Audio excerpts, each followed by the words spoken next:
Hello everyone, this is Group 6 and we are made up of Rhoda, Lillian, Ashwarya and Eduardo.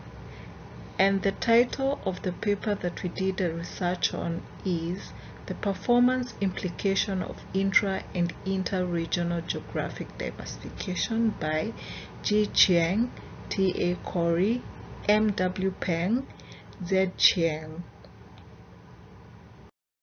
In this presentation, our agenda is to try and explain the concept of intra and inter-regional geographic diversification, doing a study summary, trying to explain the findings, and tying the study and findings to a Canadian multinational enterprise. On this paper, we come across three different types of geographic diversification for MNEs. These are intra-geographic diversification, inter-geographic diversification, total geographic diversification. It might be important to know that total geographic diversification is a combination of both intra and inter-geographic diversification. Now that we know about the three levels of geographic diversification, we will try and explain each. I will start by explaining intra-geographic diversification. This is a level of diversification within MNE's region. Intra tries to capture geographic diversification across countries within a region. So why is it important, or why is it an advantage? This is because intra has country-specific advantages such as the knowledge about the market, local institution, and the knowledge about the entry mode. Intra also impacts on performance by reducing costs such as transportation, communication, distribution, and management costs. The second level of geographic diversification is intergeographic diversification. Inter captures diversification across different regions, for example, Europe and the Americas. Intergeographic also has its own benefits. MNEs diversify abroad in order to capitalize on capabilities and markets that are not easily accessible within their home country.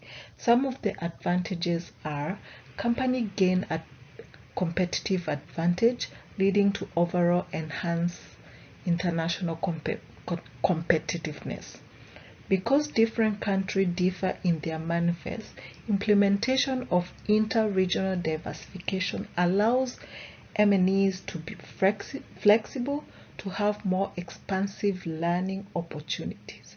However, it is more costly because of sunk cost invested in knowledge that's more costly and risks are higher. We have a lot to learn from this paper, and some of the learning points of this paper are: what is the justification for geographic diversification? Why is there a need for geographic diversification? Should MNEs adopt intra, or total diversification? And is there a link between strategic management and international business? And of course, from this paper we will learn that there is a link, and that's why there is a debate about the level of the appropriate geographic diversification. So why is this study important? This paper seeks to address the gap by proposing and testing hypotheses that focus on key research questions. Does the level of intra and inter-regional diversification versus total diversification impact on MNE's performance? Methodology on the study that was considered included the following sample. For this study, 123 multinational enterprises were selected as the sample based on the following criteria. US-based manufacturing multinational enterprises formed the sample under this study as per the Fortune Global 500. 10% of their sales was from foreign operations spread in more than 6 countries. Data about these MNEs was collected over a 7-year period of 1999 to 2005.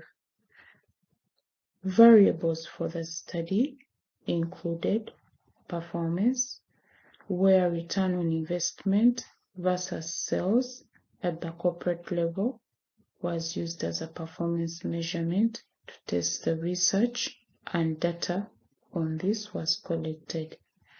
The other variable for the study was geographical diversification. Return on investment versus regional diversification was used as a performance measurement to test the research, and data on this was collected.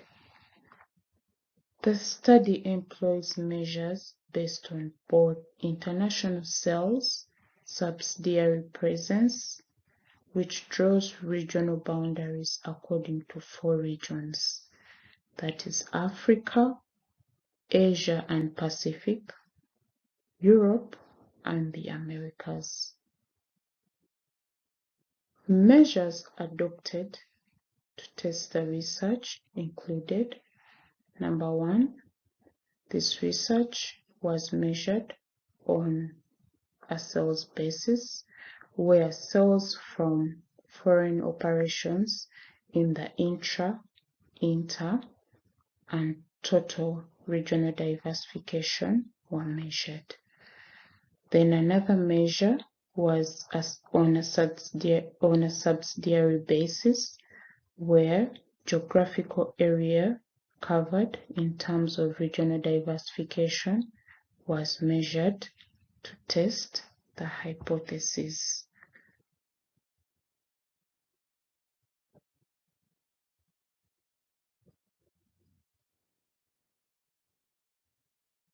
Moving on.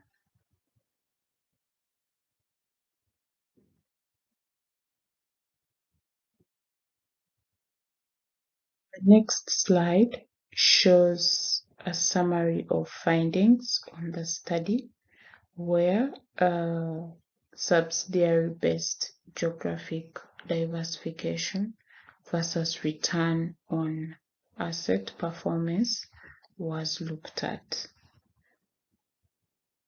Moving on to the hypothesis under the study. For this study, it was observed in the first hypothesis that greater intra-regional diversification will be positively correlated with M&E performance. There were more sales made and more revenue generated from operations made within one region. The second hypothesis showed that there is an inverted U-shape relationship between the degree of interregional diversification and performance, such that the highest level of performance are positively correlated with more moderate levels of interregional diversification. The third hypothesis shows that there is an inverted U-shape relationship between the degree of total geographic diversification and the performance, such that the highest level of performance are positively correlated with more moderate levels of total geographical diversification. Moving on to study. This slide shows that from the study, returns of intra-geographical diversification outweigh the returns on the inter-geographical diversification, and the benefits to pursue both are limited. increasing the level of geographical diversification both in terms of sales and subsidiary presence within a home region allows MNEs to realize superior performance. It was also established that interregional diversification may yield a positive return to the MNE when the level of such diversification is low to moderate. However, the relationship between interregional diversification and performance becomes negative at higher levels of diversification, and return on asset substantially declines. There is a need to do more research on how geographical diversifications impacts on MNE's performance. In consideration of all, there is no evidence of a relationship between the degree of regional diversification and performance as per the study conducted. Now let's tie a Canadian multinational company to analyze how performance is affected by the multinational enterprise's level of intra and interregional diversification in comparison to the level of geographic diversification as a whole. For the study, we decided to choose Enbridge Inc., a multinational company which operates throughout Canada and United States and few of the projects in other parts of the world as well. Enbridge is a global pipeline and energy corporation which is headquartered in Calgary, Alberta, Canada, with major offices in Houston, Duluth, Edmonton, Toronto, and Chatham.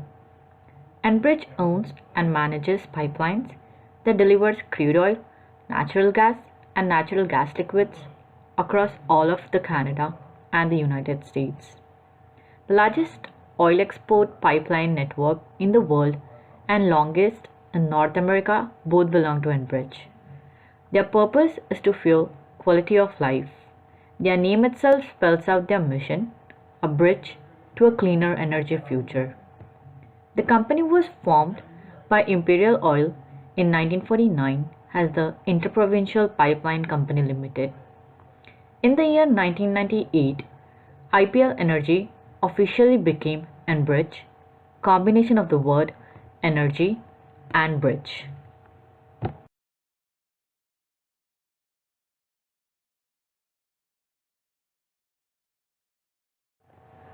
Now let's have a closer look at their core businesses.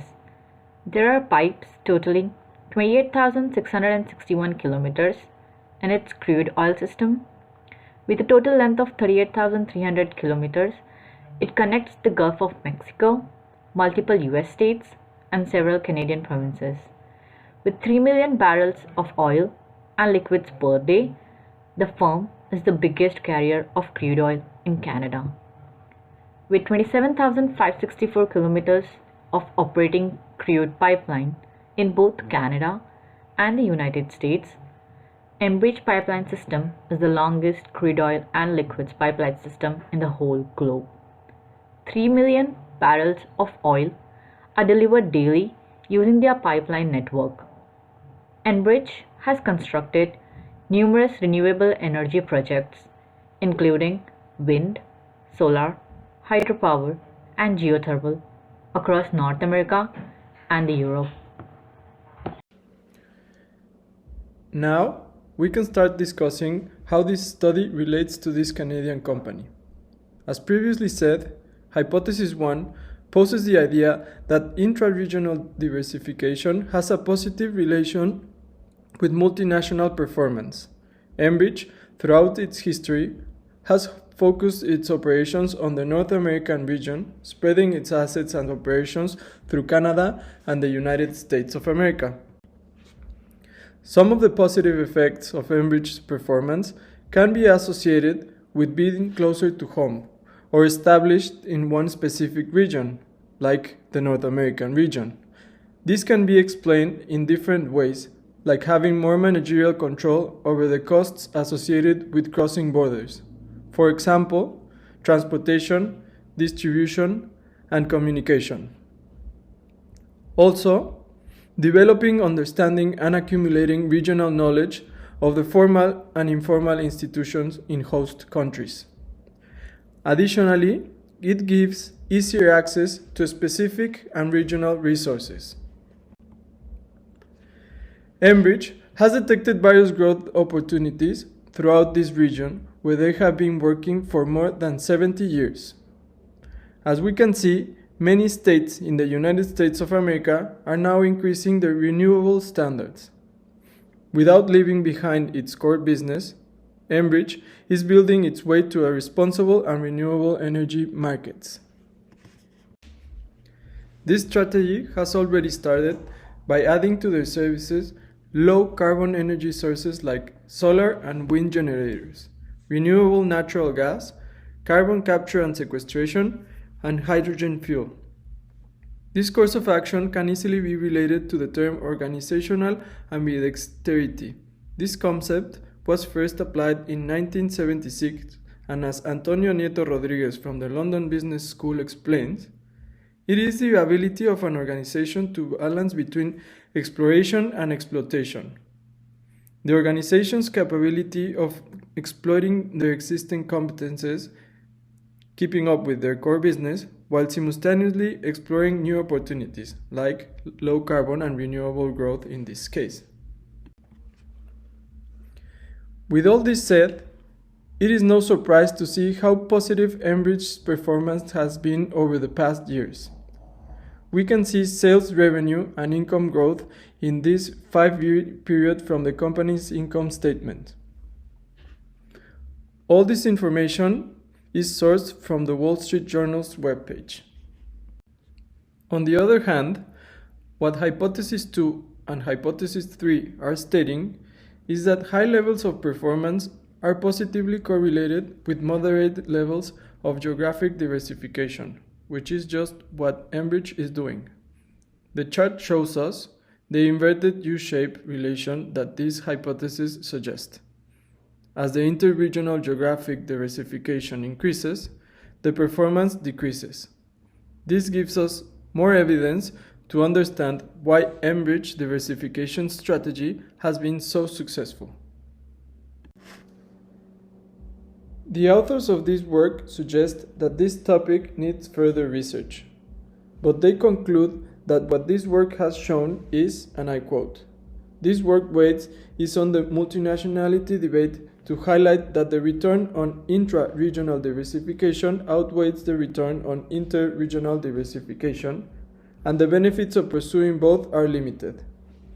This can be premised on caution that Enbridge needs to take while considering diversification in other regions that are not in close proximity to Canada, as the management and control of the resources become more expensive than the capital investment required to expand to those areas. However, projects can be expanded in those areas as they are cheaper to manage and offer great business alliances that can cushion a smooth relationship between Enbridge and those other countries in the event of the need to diversify in different regions." Everyone in Group 6 would like to thank you for your attention.